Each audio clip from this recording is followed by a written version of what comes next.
When we sin greatly, many of us flee from God, thinking there's no way we can ever get back into the Father's good graces.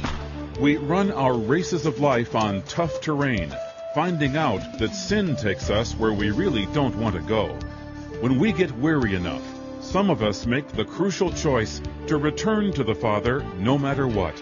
Today, the journey home begins. Stay with us. From Chicago's Moody Church, this is Running to Win with Dr. Erwin Lutzer, whose clear teaching helps us make it across the finish line. Today, Erwin Lutzer continues his series on After You've Blown It, Reconnecting with God and Others. We're in Luke chapter 15, tracing the story of a prodigal son who is finally hungry enough to come home to his waiting father. It was George MacDonald, who was a friend of C.S. Lewis, who said that when a child leaves home, he comes home because he's hungry, but he needs his mother more than he does his supper. And certainly this boy needed his father more than he did a full stomach, but at least it's the empty stomach that is bringing him home. And he comes home to be filled. I believe it was C.S. Lewis who said that when he was converted, he thought that he was being converted to a place, but then he realized that he's being converted to a person, and it was that was transforming. And it was because this boy knew that the Father loved him, that it was that fact that gave him the permission to come back home. And he makes a speech that he's going to give to his Father. Along the way, he rehearses it, and it says, first of all, Father, I've sinned against heaven and against you. Somewhere along the line, this boy learned some good theology.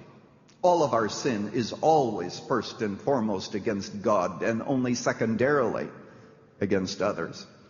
So he says, Father, I've sinned against heaven and I've sinned against you.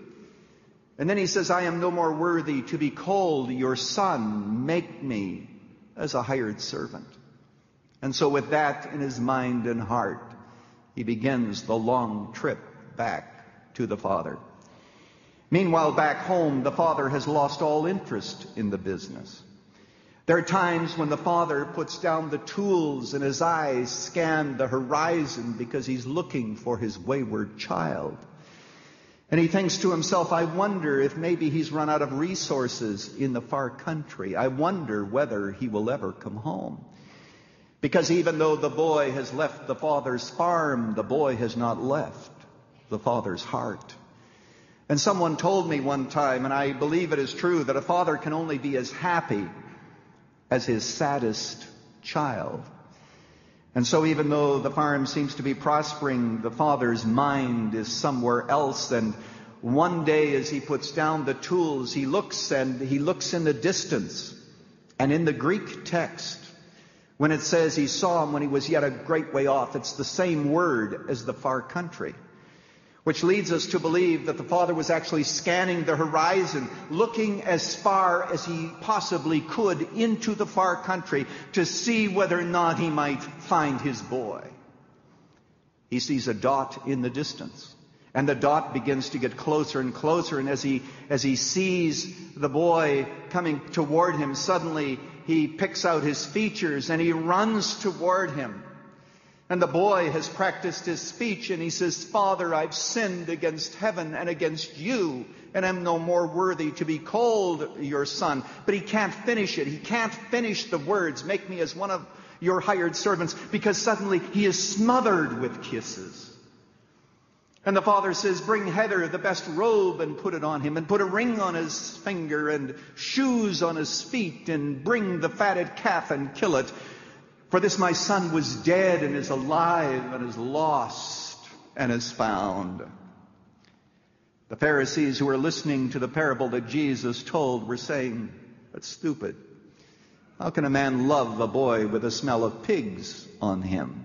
How do you love a boy like that?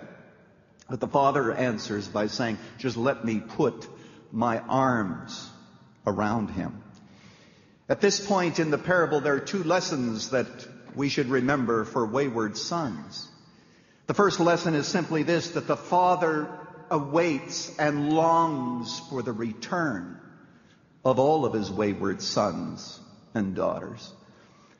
Oftentimes it is our sin that drives us away from God, and we think, well, God is so mad at us, He doesn't want me back. And we don't understand that by staying away, we're hurting God.